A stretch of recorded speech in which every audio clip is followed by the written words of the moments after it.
Chaitanya is an organization working with rural women, working towards creating new spaces, new platforms where women come together on a regular basis.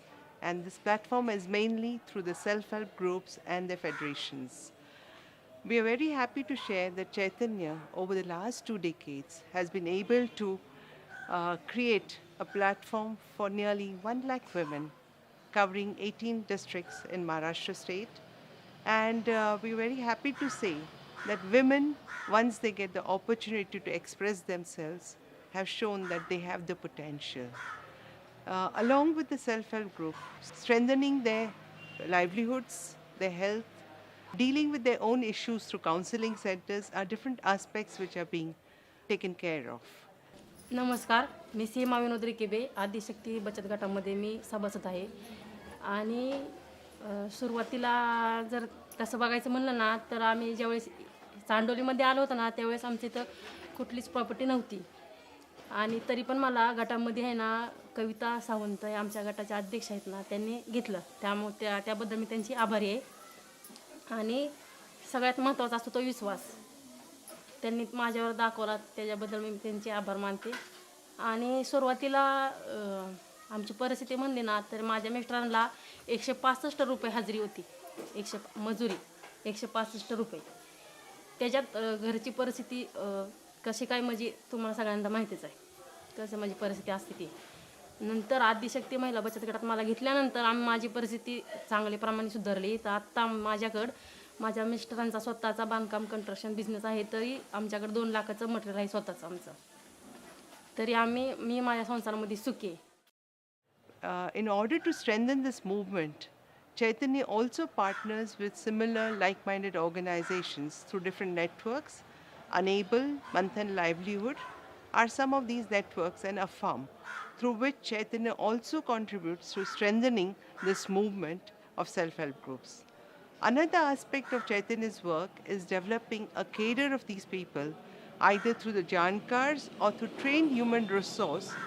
We are very happy that we have started 3 courses, one in collaboration with the Yashwantrao Savan Open University and 2 other courses with the Center for Lifelong Learning of Tata Institute of Social Science. The Tata Institute of Social Sciences has been offering postgraduate programs since 1936 and is the premier institution for training in social work in India. The institute and Chaitanya have entered into a collaboration to offer 2 certificate courses, one in microfinance development management and the other in NGO management and resource mobilization. The institute considers this to be a very important step in the development of the university itself. If India is to understand the importance of socio-economic development in all its facets, vocational courses and increasing skills for employability is the requirement of the day. Chaitanya has designed and developed 2 courses. One is Microfinance Development and Management course, which is basically targeting at rural women which have completed standard 12th and are interested in working at the grassroots level, promoting women's self-help groups and building institutions of women. Basically at the village level, we call them clusters and federations.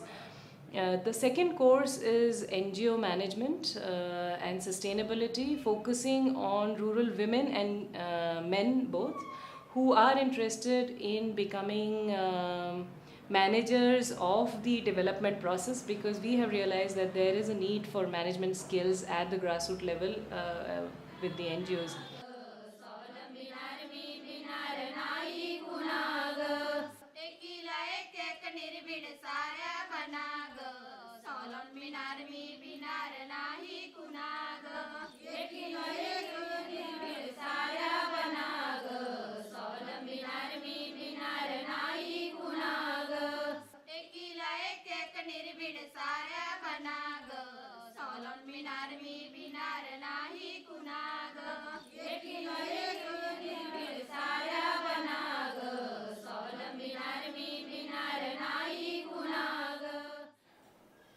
Both courses are conducted at Rajguru Nagar. in Pune district, a 45 km from Pune.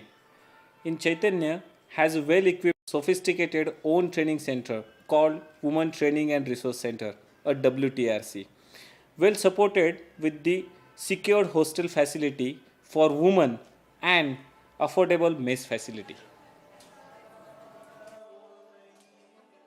In this course, our desire is be the change you want. That means youth who are enthusiastic, energetic, and able to guide and lead the social development process in rural India. So, yes, I can, and yes, we can.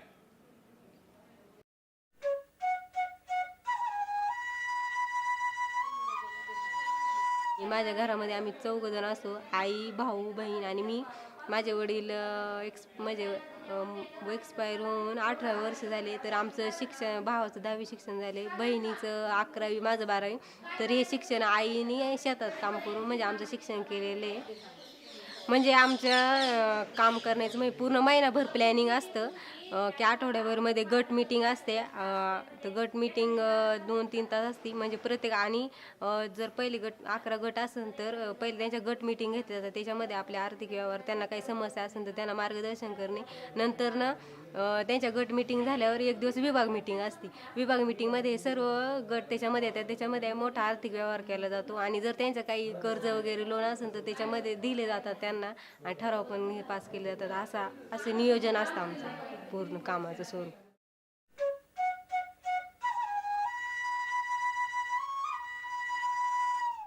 भौगोलिक परिस्थिती पाहिला मी रत्नागिरीची आहे, त्यामुळे कोकण किनारपट्टी आहे आणि main म्हणजे डोंगराळ भाग आहे सगळा. सामाजिक परिस्थिती पाहता बऱ्यापैकी मुलींना चांगल्या प्रकारे शिक्षण दिलं जात आहे, पण मुलींना बाहेर पाठवणं आणि नोकरी करणं किंवा घरापासून मुली बाहेर राहणं हे बऱ्यापैकी घरच्या लोकांना मान्य नाही आहे. आता पाहिल्यास मी आता ऑपरेशनल मॅनेजर आणि विभागीय व्यवस्थापक ह्या पदावर कार्यरत आहे.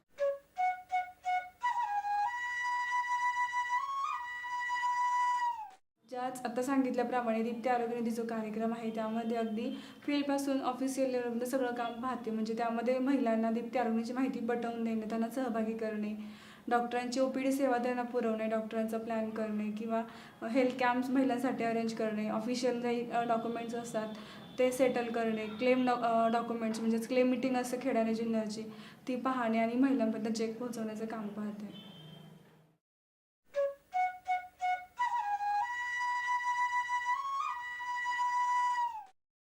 NGO मॅनेजमेंट करत असताना मला सर्वात जास्त आवडलेले विषय संवाद कौशल्य आणि PTA आणि STA. PTAचं long for problem tree analysis आणि STA सोल्युशन ट्री ॲनालिसिस. म्हणजे एखादा प्रॉब्लेम, समस्या कशी निर्माण झाली आणि ती कशी सोडवायची हे PTA STA सांगितलं जातं. मेन म्हणजे हा कोर्स निवडला आहे की एकतर तो महिलांसोबत काम करायला मिळणार आहे कोर्स नंतर. दुसरं म्हणजे ग्रामीण भागातल्या महिलांसोबत.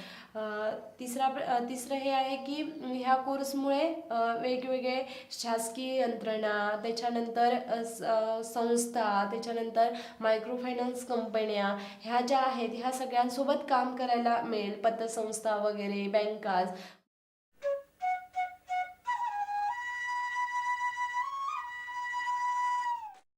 एक महिन्यामध्ये फील्डवर्क आम्ही सर्वे केला होता. तो महिलांचा आरोग्याविषयी माहिती घ्यायची होती, त्यांची कौटुंबिक परिस्थिती जाणून घ्यायची होती. तर त्यामध्ये महिनाभर म्हणजे 34 दिवस होता. आम्ही टोटल 17 जण होतो आणि त्या 34 दिवसात प्रत्येक दिवशी एका गावात जायचं आणि त्या गावात त्या महिलांची माहिती घ्यायची. तर त्यामध्ये त्याच महिलांच्या घरी जाऊन राहणे, त्यांच्या घरी जेवणाची व्यवस्था करणे, ह्या सर्व गोष्टी आमच्याकडे होत्या. आणि त्यामुळं महिला बचत गट ऑलरेडी चालवत असल्यामुळे आम्हाला कुठला प्रॉब्लेम आला नाही. आमचं 1 महिन्यावर प्लेसमेंट होतं. तर घरचे म्हणत होते नाही राहायचं तू तिकडे एवढ्या दिवस. पण नंतर म्हणलं मी राहते, मी एकटी नाही राहत, माझ्यावर एवढ्या मुली राहतात, एवढ्या लांबून कोर्ससाठी येते, तर मी का नाही राहू शकत. म्हणजे त्यांचं पहिलं नाहीच होता. नंतर मग मी माझ्या मैत्रिणीबरोबर आईला बोलायला लावलं, तेव्हा तिचा विश्वास हे झाला आणि मग ती मला पाठवायला तयार झाली. आणि तेव्हापासून तिने मला नाही म्हणलं नाही आणि मी कुठं मुक्कामी राहिले तरी तिचा मला सपोर्ट असतो. कीच MFD म्हणजे पूर्ण झालं तेव्हा आमचा एकही दिवस गॅप न राहता लगेच आम्ही ग्रामीण महिला स्वयंसिद्ध संघ इथे जॉईन झालो. त्यामध्ये नुकतीच दीप्ती आरोग्य निधी प्रोग्रामचा रिसर्च चालू होतं. तर त्या प्रोग्रामचा रिसर्च सुरू असतानाच आम्ही तो प्रोग्राममध्ये जॉईन झालो, स्टार्ट केला आणि 3 वर्षापासून मी त्याच प्रोग्राममध्ये कंटिन्यू आहे. आपण कोर्स पण आपण बाकीच्या ठिकाणी गेलो कोर्स करायचा, आपण नोकरीची व्यवस्थित म्हणजे 100% हानी नाही. पण याच्यामध्ये आपण कोर्स करून यांच्यामध्ये हेच कामाला लावून आपल्याला वाटतं तिथं, त्यामुळे या जॉब घेण्यापासून मला खूप फायदा झाला आणि मला काम म्हणजे स्वतःच्या पायावर पण उभे राहू शकले. स्वतः जे काही कमवतो ते वेगळंच असतं काहीतरी. आपण इतरांवर घरच्यांवर अवलंबून राहिलो आपल्या कोणत्याच हे म्हणजे गरजा आणि पुढचं बोलते म्हणजे त्यांच्याबरोबर त्यांच्या नियमाखालीच राहावं लागतं. पण आपण जसं स्वतःच्या याच्यावर राहिलो तर स्वातंत्र्य पण भेटतं आपल्याला, की बाहेर फिरायला किंवा काय स्वतःच्या वस्तू खरेदी करण्यासाठी. सुरुवातीला एक उदाहरण सांगायचं वाटतं, जेव्हा मी MAFDM स्टार्ट केलं तेव्हा मला सगळ्यात फर्स्ट पहिल्या दिवशी सगळ्यांसमोर उभं केलं आणि स्वतःचं इंट्रोडक्शन करायला सांगितलं. मला अगदी माझी चॉईससुद्धा सांगता येत नव्हती 4 मुलांमध्ये उभं राहून.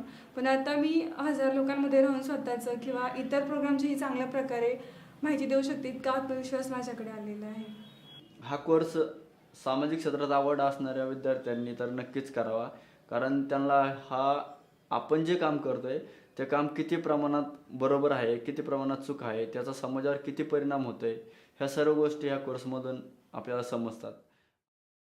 For a lot of youth who are not very sure what they want to do next, but would like to do something meaningful, something which is inspiring, something which contributes to changing the society, changing the world, here is an opportunity for you to join NGO management and sustainability course or microfinance development and management course and contribute to building rural India, contribute to building the nation. तर माझ्या मैत्रिणींना असं आव्हान करते की एक चैतन्य संस्थेत जे म्हणजे एन्जॉय मॅनेजमेंट आणि MAFDM कोर्स चालवत जातात ते ग्रामीण भागातल्या आणि सामान्य कुटुंबातल्या मुलींनी करण्यासारखे आहेत आणि त्यांनी आवश्यक करावे. आणि मला वाटतं जास्तीत जास्त मुलींनी हा कोर्स करावा, जेणेकरून स्वतःचं भविष्य उज्ज्वल होईल. जे आज ह्या कोर्समुळे माझं भविष्य उज्ज्वल झालेलं आहे.